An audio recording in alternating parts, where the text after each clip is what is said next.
Celui qui se tient à l'écart des autres cherche seulement son intérêt. Quand on veut l'aider, il se met en colère. Ce qui plaît au sot, ce n'est pas de comprendre, c'est de répandre ses idées. La méchanceté entraîne le mépris des autres, et les insultes amènent la honte. Les paroles humaines sont profondes comme la mer. Elles sont comme un torrent qui déborde, une source de sagesse.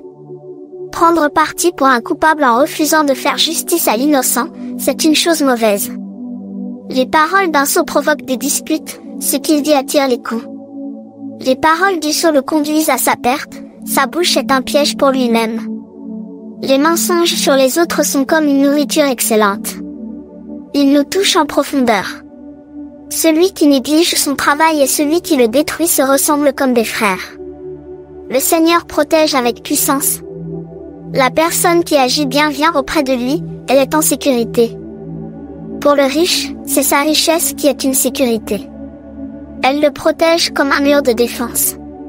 L'orgueil d'un homme le conduit à sa perte. Pour être honoré, il faut d'abord se faire petit. Celui qui répond avant d'écouter montre sa bêtise et il se couvre de honte. Quand quelqu'un est malade, son courage le soutient. Mais s'il est découragé, qui va le mettre debout? Quelqu'un d'intelligent cherche à apprendre, le sage veut recevoir un enseignement valable. Si une personne fait des cadeaux, elle entre partout et peut rencontrer des gens importants. Le premier qui parle dans un procès semble avoir raison. Mais quand son adversaire arrive, il dit le contraire de lui. Pour arrêter des disputes et prendre des décisions entre des gens puissants, on tire au sort. Il est plus difficile de rencontrer un frère qu'on a offensé que de prendre une ville bien protégée. Les disputes ferment le cœur comme les verrous ferment les portes d'une ville. Chacun peut manger grâce à ses paroles. Ce qu'il dit l'aide à gagner sa vie. Les paroles peuvent donner la vie ou la mort. Celui qui aime parler doit en accepter les conséquences. Celui qui trouve sa femme trouve le bonheur. C'est le Seigneur qui lui fait ce cadeau.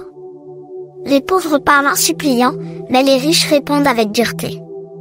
Des camarades nombreux peuvent faire le malheur de quelqu'un. Mais un ami vrai est plus fidèle qu'un frère.